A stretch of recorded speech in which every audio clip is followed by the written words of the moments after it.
Report Mohammad Shahzad Faridi.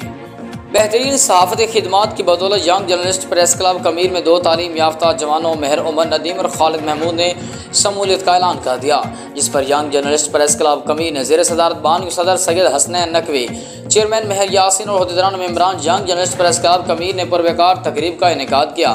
तकरीब का आगाज़ तिलावत कलाम पाक से किया गया। तकरीब में नए शामिल होने वाले मेम्बरान का रंग बिरंगे अनारों, फूलों की पत्तियों और मालाएँ पहना कर शान शान इस्तकबाल किया और दिल के इत्तेहाद गहराइयों से वेलकम किया। उम्मीद जाहिर की कि नए मेंबर्स की शमूलियत क्लब के लिए बाइस फ़ख्र और कामयाबी का मौजब बनेंगे और सहाफ़ती मैदान में अवाम की बेहतरी के लिए भरपूर किरदार भी अदा करेंगे। यंग जर्नलिस्ट प्रेस क्लब कमीर की तरफ से महर उमर नदीम को क्लब का बतौर सीनियर वाइस चेयरमैन मुंतखब कर दिया। दोनों मेंबरान ने बेहतरीन इस्तकबाल और क्लब की तरफ से दिए गए ओहदे का खैर मुकद्दम किया और यकीन दहानी करवाई कि क्लब की बेहतरी और तरक्की के लिए भरपूर किरदार अदा करेंगे।